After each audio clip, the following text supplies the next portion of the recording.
안녕하세요. 부동산 아저씨입니다. 오늘은 신혼집, 전세가 좋은지 아니면 매매가 좋은지에 대해서 한번 여러분들과 이야기를 나눠보고자 합니다. 결혼을 앞둔 예비 신혼부부들에게 가장 큰 고민은 아마도 신혼집 마련일 것입니다. 일자리가 집중되어 있는 서울과 수도권에 집을 구한다는 것은 금전적으로 상당히 큰 부담이 뒤따릅니다. 양가 부모님이 여유가 있으셔가지고 조금이라도 보태주시면 참 좋겠지만 현실은 그리 녹록지 않습니다. 그래서 요즘 신혼집을 구할 때 전세든 매매든 대출을 받는 것이 거의 일반화가 되어버렸습니다. 그런데 정작 제일 크게 어쩌면 고민이 되는 부분은 전세로 신혼집을 구할지 아니면 무리를 해서라도 매매로 신혼집을 구할지에 대한 것입니다.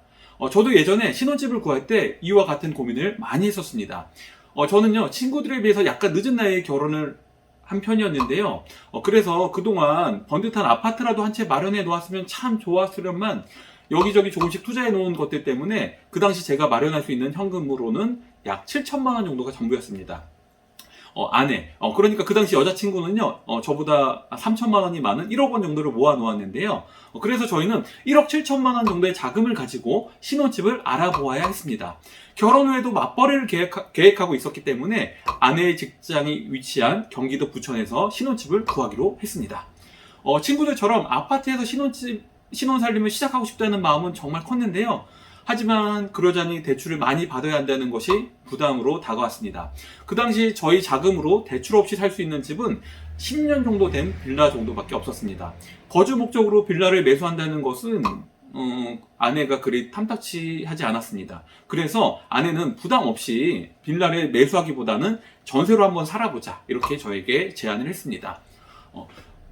근데 저는요 반대로요 그러지 말고 빌라 전세를 살지 말고 대출을 받아서라도 조금 낡고 또 평수가 작은 소형 아파트를 하더라도 아파트를 사는 게 어떨까 이렇게 아내에게 말했습니다. 그렇게 저희는 빌라 전세와 소형 아파트 매매를 두고 약 한 달 정도 고민을 했던 것 같습니다. 그때만 하더라도 아내는 대출에 대해서 굉장히 부정적이고 보수적인 편이었습니다. 은행은 돈을 빌리는 곳이 아니라 차곡차곡 모은 것으로만 인식을 하고 있었기 때문입니다. 저의 끊임없는 설득 끝에 저희는 결국 아파트를 사기로 결론을 내렸습니다. 어차피 주거의 안정을 위해서는 집 한 채는 있어야 한다. 그리고 주거의 편의성과 또 이왕 집을 샀는데 가격이 올라가면 좀 좋지 않겠냐. 그래서 투자의 목적을 아예 배제할 수 없기 때문에 빌라보다는 아파트를 사는 것으로 결론을 내렸습니다. 그래서 저희가 그 당시 부천 지역 소형 평형 아파트를 이제 쭉 알아봤는데요. 알아본 결과 저희 자금으로 대출을 받는다 해도요. 살 수 있는 아파트는 20년이 다 되어가는 복도식 아파트, 20평형대 복도식 아파트밖에 없었습니다. 저는 어차피 자차로 출퇴근을 하니까는 교통은 크게 상관이 없었는데 아내는 대중교통을 이용해서 출퇴근을 해야 했으므로 교통 여건을 최우선으로 중요하게 생각하고 발품을 팔았습니다. 그때 때마침 지하철역과 버스 정장이 모두 3분 이내 거리에 위치한 역세권 아파트를 발견할 수 있었습니다. 동네 분위기도 괜찮았고요. 그다음에 단지도 1000세대 정도의 대단지였기 때문에 저희 부부는 망설임 없이 바로 계약서에 도장을 찍었습니다. 아내에게 어차피 대출을 받는 거 조금 더 저는 대출을 받자고 했습니다. 그래서 오랫동안 어차피 살 생각이 있기 때문에 올수리를 좀 수리를 많이 하자고 했습니다. 저희는 해당 아파트를 담보로 7천만 원의 대출을 받아서 이사를 마쳤습니다. 그 집에서 저희 부부는 2년이 조금 넘게 살았는데요. 그 기간 동안 정말 개미처럼 알뜰살뜰하게 돈을 모았습니다. 그래서 결혼한 지 2년이 안 되었을 때 대출금 7천만 원을 모두 갚을 수 있었습니다. 아내가 첫째를 출산하고 1년간 육아휴직을 했는데요. 아내의 복직 날짜가 다가올수록 저희 부부는 복직과 퇴사를 두고 수많은 고민을 했습니다. 그런데 우여곡절 끝에 다행히도 아내는 복직을 하게 되었습니다. 그래서 첫째 아들이 태어난 지 14개월째부터 어린이집에 다니게 되었는데요. 아내가 다시 일터로 복직을 하면서 저희 어머니가 저희 집에 오셔가지고 아이를 봐주셨습니다. 저는 아들이 어린이집에 다니기 시작한 지 2달 정도 되었을 때쯤에 이사에 대해서 한번 심각하게 고민을 하게 되었습니다. 제가 왜 이사를 심각하게 고민하게 된 이유가 뭐였냐면요. 그 당시 아들이 너무 어렸기 때문에 유모차를 타고 이제 어린이집에 등하원을 시켜야 했는데요. 그런데 어느 날 비가 아주 많이 오는 날이었습니다. 저희 어머니가 유모차를 태운 손자에게 비를 맞히지 않기 위해서 한 손으로는 우산을 아이 방향으로 씌우고요. 다른 한 손으로는 유모차를 이렇게 밀고 정작 본인은 비를 홀딱 맞은 채 하원을 했던 날이 있었습니다. 그래서 저는 아이가 다니는 어린이집이 위치한 아파트 단지로 이사를 계획하게 되었습니다. 그 단지는요, 지하 주차장 전체가 연결이 되어 있었기 때문에 비가 오면 지하 주차장으로 가면 비를 맞지 않아도 되었기 때문입니다. 또한 그 당시 살던 집에서 어린이집까지 가려면 큰 그 4차선 도로를 건너야 했는데요. 어머니가 유모차를 밀고 매일같이 그 4차선 도로를 건너 다니시는 게 늘 마음속에는 불안으로 남아 있었습니다. 그래서 이번에 어차피 이사를 가게 되면 특별한 일이 없는 한 아이가 초등학교 입학할 때까지는 살 생각이었기 때문에 이왕 옮기는 거 넓은 집으로 한번 옮겨보자. 그래서 아내에게 길 건너 어린이집이 위치한 단지에 30평형대로 한번 이사를 가자고 말을 했습니다. 하지만 아내는 대번에 반대를 했습니다. 아내가 반대를 한 이유는 현재 살고 있는 집에 대한 만족감이 컸기 때문입니다. 제가 생각해도요, 가성비가 정말 좋은 아파트였습니다. 비록 오래되긴 했지만 역세권에 살기 좋은 아파트였고요. 그리고 저희가 신혼집으로 입주할 당시에 이미 올수리를 다 해놓았기 때문에 아내는 크게 뭐 불편함 없이 나름 만족감이 컸던 것 같습니다. 그리고 가장 아내가 크게 반대했던 이유는 어린이집이 있는 단지에 30평형대로 이사를 가기 위해서는 또 다시 대출을 받아야 했기 때문입니다. 대출에서 벗어난 지 얼마 되지도 않았는데 다시 대출을 받자고 하니까 아내는 당연히 싫다고 했을 것입니다. 저는 아내에게 일단 집이라도 한번 보러 가자. 그래서요, 아내를 이렇게 꼬드겼습니다. 아내는 해당 단지 30평형대 아파트를 매매로 이제 저랑 보러 갔는데요. 집은 정말 넓었고요. 마음에 들었습니다. 아내도 그 집을 보는 순간 조금 마음이 흔들리는 것 같았습니다. 그런데 문제는 역시 돈이었습니다.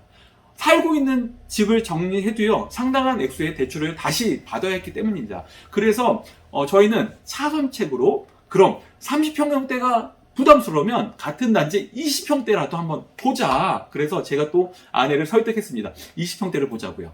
그래서 해당 단지 20평대를 봤는데요.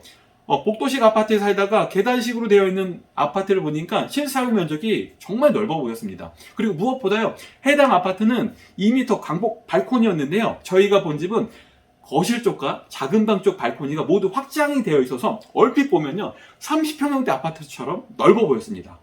저는 아내에게 20평형대로 가자고 강력하게 제안을 했고요. 아내도 그때서야 흔쾌히 좋다고 했습니다. 그래서 저희는 아이의 어린이집이 위치한 단지에 20평형대로 이사를 가게 되었습니다.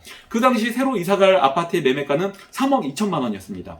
살고 있던 집을 2억 7천만 원에 팔았고요. 나머지 금액은 아내가 개미처럼 모아놓은 돈과 약간의 대출을 활용했습니다. 우리는 두 번째 집에서 대략 2년 정도 살았습니다.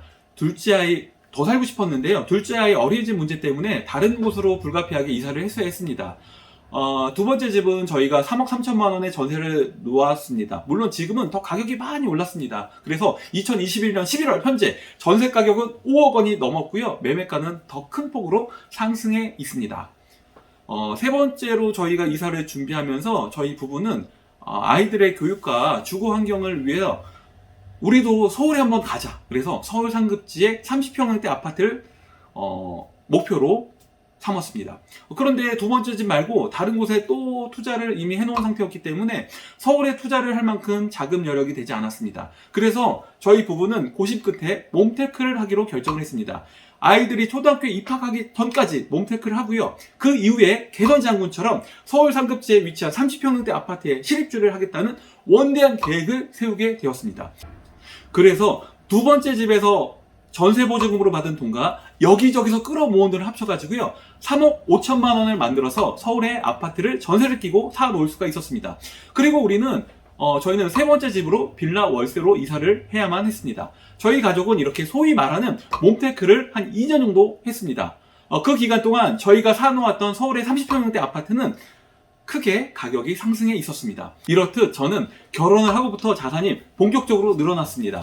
그 시작은 20년이 다 되어가는 복도식 아파트를 매수하면서부터였습니다. 만약 저희 부부가 신혼집을 대출 없이 전세로 시작했다면 아마도 지금처럼 자산이 크게 늘어나지는 못했을 것입니다.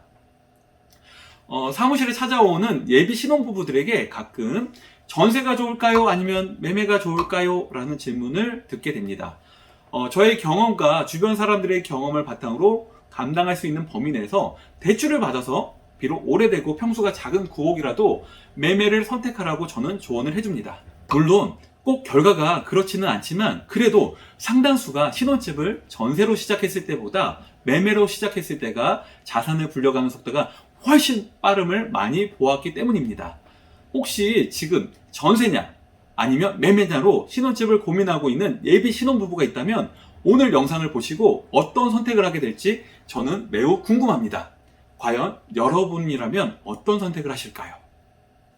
오늘 영상은 여기까지입니다. 오늘 영상이 좋았다면 좋아요, 다음 영상이 기다려지신다면 구독과 알림 설정 부탁드립니다.